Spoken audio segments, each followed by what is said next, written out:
Hi అండి, నమస్తే. ఎలా ఉన్నారు? అందరూ బాగున్నారా? ఫ్రైడే మార్నింగ్ అయితే దొండకాయ కర్రీ గుత్తి వంకాయ స్టైల్లో వేద్దామని అయితే ఇంకా చూస్తున్నా. మంచిగా అయితే ఉంటుంది. ఇంతకుముందు కూడా నేను ట్రై చేసిన, ఇంకా మళ్ళీ ఇప్పుడు కూడా చేద్దామని అయితే చేస్తున్నా చాలా రోజుల తర్వాత. ఇదైతే కారం అయితే ఇంకా మిరపకాయలు అయితే ఎండబెట్టి మళ్ళీ తొడిమలు తీసిన తర్వాత ఒక 2 days అయితే ఎండబెట్టి మంచిగా ఎండాకాలమే కొట్టించిన అనమాట. ఒక 6 months అయితే వస్తుంది, 5 months అయితే కంపల్సరీ వస్తుంది అనమాట. ఇంకా ఉన్నదైతే ఫ్రిడ్జ్లో అయితే స్టోర్ చేసుకుంటా. ఇంకా ఇట్లా అయిపోయినప్పుడల్లా డబ్బా కడిగి డబ్బాలో అయితే పోసుకుంటా అనమాట. ఇంకా కూరకు కావాల్సినవి అయితే ఉప్పు, కారం, పసుపు, ధనియాల పొడి, ఇంకా కాజు ఇంకా కొన్ని నువ్వులు, కొన్ని పల్లీలు, చిన్న చెక్క ముక్క, 2 యాలకులు, 2 లవంగాలు, ఇంకా అంతే. చింతపండు కొద్దిగా. దొండకాయలు అయితే మంచిగా కడిగేసి ఘాట్లు అయితే పెట్టుకోవాలి. 4 ఘాట్లు సేమ్ వంకాయలా పెట్టినట్టే. 2 కూడా పెట్టుకోవచ్చు, కానీ 4 పెడితేనే బెటర్ అనమాట. ఇంకా మీడియం సైజు ఉల్లిపాయ, మీడియం సైజు టమాటా అయితే తీసుకొని చిన్న చిన్న ముక్కలుగా అయితే కట్ చేసుకోవాలి. మరి పెద్దగా కాకుండా మిక్సీ పట్టినా ఇంకా బాగుంటుంది. నేనైతే మిక్సీకి అయితే పట్టలేదు, కట్ చేసే వేసిన అనమాట. బాగానే ఉంటుంది ఇట్లా కూడా. టేస్ట్ అయితే ఏం మారదు, కానీ ఇంకొంచెం గ్రేవీ ఎక్కువ వస్తుంది అనమాట అట్లా వేస్తే.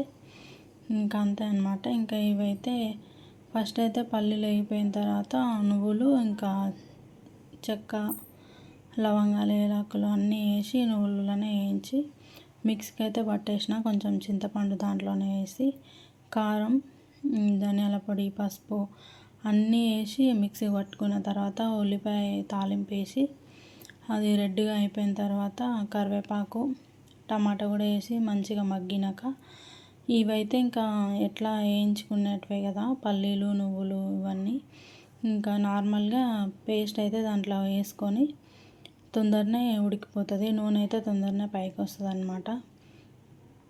ఫస్ట్ అయితే దొండకాయలు వేయించుకోవాలి.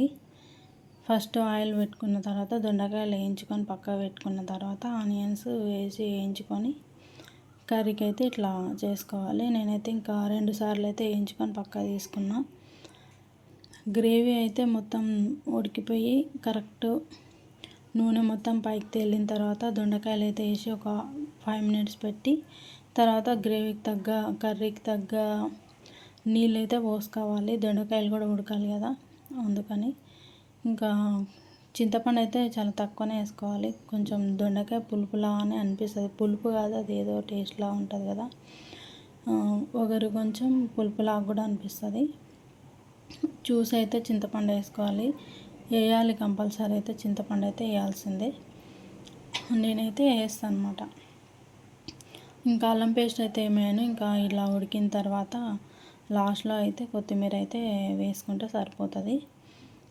ఇంకా ఎవరి స్టైల్లో వాళ్ళు వేసుకుంటారు. ఇంకా మధ్యాహ్నం అయితే ఇంకా అన్నం వంపాలి. అన్నం కూడా పెట్టిన పక్కన అయితే అన్నం కూడా వంపేద్దామని ఒకటేసారి పెట్టిన. మార్నింగ్ అయితే 5:30కి లేచిన, ఇల్లు తూడ్చి స్నానం అయిపోయిన తర్వాత తులసమ్మకు దీపం పెట్టి ఇంకా వంట అయితే చేస్తాను అనమాట. ఫ్రైడే రోజు అయితే కంపల్సరీ. ఇంకా మిగతా రోజులు కూడా నార్మల్గా స్నానం అయితే చేయను ఒక్కొక్క రోజు. వంట పని అంతా అయిపోయిన తర్వాత 9-10కి అట్లా చేసుకున్న తర్వాత ఆఫ్టర్నూన్ అయితే వంట అయితే చేస్తాను అనమాట. మధ్యాహ్నం పనులు ఇంకా 2 దాకా అయితే ఉంటాయి. తినే వరకు అయితే పనులు ఉంటాయి. తిన్న తర్వాత మళ్ళీ గిన్నెలు ఒప్పుకుంటే కడుగుతా, లేకపోతే ఈవినింగ్ టైంలో 4కి అట్లా స్టార్ట్ చేసి ఇంకా ఇల్లు మొత్తం క్లీన్ చేసి, అది క్లీన్ అంటే ఇంకా ఊడ్చి బట్టలు మడత పెట్టడం, ఇంకా ఉన్న బాసనలన్నీ కడగడం, టీ పెట్టడం, ఇంకా అట్లయితే చేసుకుంటా అనమాట. నేనైతే డైలీ రొటీన్. ఇంకా నైట్ అయ్యేసరికి అయితే ఇంకా అన్నం కొంచెం సరిపడా ఉంటే రొట్టె లేకపోతే చపాతి చేస్తా, లేకపోతే అన్నం సరిపోతుంది అన్నప్పుడు కర్రీ ఏదో ఒకటి కొంచెం ఇంకా సరిపోతే ఓకే, లేకపోతే కొంచెం ఏదో ఒకటి చేస్తాను అనమాట. అట్లయితే ఇంకా నైట్ వరకు పని. మళ్ళీ తిన్న తర్వాత మళ్ళీ గిన్నెలు కడిగి స్టవ్ క్లీన్ చేసుకొని బండంతా క్లీన్ చేసుకొని నైట్ అయితే కంపల్సరీ ఈ పని అయితే ఉంటుంది.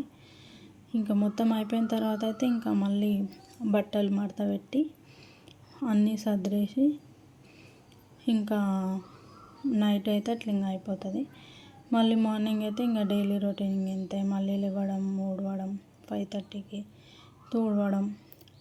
తుడవడం డైలీ కంపల్సరీ. ఇంకా బట్టలు ఉన్నదాన్ని బట్టి మనం చేసే కర్రీ, ఈరోజు ఇది చేద్దాం అనుకుంటాం కదా, మనం చేసే కర్రీస్ మనం చేసే దాన్ని బట్టి ఆ రోజు పని అట్లా ఉంటుంది. పప్పు ఏదైనా కర్రీ అంటే అదొకలా ఉంటుంది, లేదో ఒక కర్రీ అంటే అదొకలా ఉంటుంది కదా, అట్లా అంటున్నాను అనమాట. ఇంకా డైలీ రొటీన్ ఇదే. ఇంకా లేకపోతే డే టైంలో అయితే ఇంకా ఖాళీగా ఉండకుండా ఇంకా బద్ధకం వేసినప్పుడు, ఒక్కోసారి ఓపిక లేనప్పుడు ఇంకా ఊకే అయితే ఖాళీ టైంలో అయితే ఇంకా నిద్రపోకుండా ఏదో ఒకటైతే ఇంకా బ్లౌజులు అయితే ఈ మధ్య అయితే కట్ చేస్తున్నాను అనమాట. బాగానే కొంచెం కొత్తగా ఇంకా సింపుల్ అయితే కుట్టుకుంటున్నాను నేనే. అట్లయితే ఇంకా ఖాళీగా అయితే ఉండలేను అనమాట. మధ్యాహ్నం అయితే ఇంకా నిద్ర అయితే ఇంకా నాకేంటంటే అలవాటు 2 తర్వాత అట్లయితే మధ్యాహ్నం టైంలో అయితే ఒక 1/2 అవర్ అయితే నిద్రపోయే అలవాటు ఉండే అనమాట. కంపల్సరీ 1/2 అవర్ అంటే 1/2 అవర్కే మెలుకు వస్తుంది కంపల్సరీగా, అది ఎట్లయినా ఏం లేకున్నా. ఇంకా 1/2 అవర్ అయితే నిద్రపోకూడదు. నైట్ అయితే ఇంకా తొందరగా పనులైతే చేసుకొని త్వరగా అయితే ఇంకా నిద్రపోవాలని ఇంకా ఈ మధ్య అయితే ఆఫ్టర్నూన్ అయితే ఎట్లా పరిస్థితుల్లో నిద్రపోవట్లేదు అనమాట. ఏదో ఒక పని ఆలోచిస్తూ చేస్తూ ఇంకా ఏవేవో ఇంకా మనకి వచ్చేవి కూడా ఆలోచనలు, ఇంకా ఇంట్లో ఒక్కరు ఉన్నప్పుడు అట్లా వస్తాయి కదా, ఇంకా అందుకని ఏదో ఒక పని అయితే కల్పించుకొని మరీ చేస్తున్నాను అనమాట. ఇంకేదో ఒక పని అయితే కంపల్సరీ ఇంట్లో అయితే ఉంటుంది. ఇంకా నేను కూడా ఇంకా అదే పనికైతే ఇంకా అలవాటు అవుతున్నాను అనమాట. ఇక్కడైతే ఇంకా పెస్సులు మొలకల కోసమని కడిగి నానబెడుతున్నాను అనమాట. ఇంకా నైట్ అయితే బియ్యం నానబెట్టి బియ్యము ఇంకా మినపప్పు వేసి నానబెట్టి దోశ కోసం అయితే ఇంకా పెడతా. అదైతే ఎల్లుండి కోసం అనమాట. నేనైతే ఎక్కువసార్లు నైట్ నానబెట్టి మార్నింగ్ 10-10:30 పనులన్నీ అయిపోయాక దోశ పిండి రుబ్బి ఫ్రిడ్జ్లో అయితే పెట్టుకుంటా. కొన్నిసార్లు అయితే పెసలు మార్నింగ్ నానబెట్టి ఇంకా నైట్ మొలకలు కట్టి పెట్టేటప్పుడు పెసలకు తగ్గట్టు ఒక గ్లాసు రైస్ వేసి ఒక 1/2 గ్లాసు మినపప్పు నానబెట్టి దాంట్లో అయితే మెంతులు ఇంకా శనగపప్పు ఇంకా అవన్నీ వేసి అయితే నానబెట్టుకొని మార్నింగ్ అయితే రుబ్బి పెట్టుకుంటా అనమాట. పెట్టుకొని నెక్స్ట్ డే మార్నింగ్ అన్నా లేకపోతే నైట్ టిఫిన్ లాగా అయినా ఇంకా దోశలు అయితే వేస్తాను అనమాట. నాకైతే ఇంకా అట్లా ఉంది అలవాటు అయితే. ఇంకా ఇక్కడైతే కూర ఉడికిందా లేదా అని చూస్తున్నా, మస్తు కాలుతుందని స్పూన్తో అయితే వేస్తున్నా. ఇంకా ఉడకలే, ఇంకా కొంచెం ఉంది. ఇంకా ఉడకడానికి ఇంకొక 5 minutes పెడితే ఉడికిపోతుంది అనమాట. గ్రేవీ దగ్గరికి వస్తుంది, సరిపోతుంది అనమాట. ఉడికేసరికి ఇట్లా అయితే వచ్చింది. ఇంకా లాస్ట్కి అయితే ఇంకా మంచిగా మెత్తగా అయితే ఉడికిపోయింది. ఇట్లా పెట్టంగానే ఉడికిపోతేనే తినడానికి వస్తుంది కదా, లేకపోతే రాదు. వీడియో కనుక నచ్చినట్టయితే చిన్న లైక్ చేయండి, షేర్ చేయండి, సబ్స్క్రైబ్ చేయండి.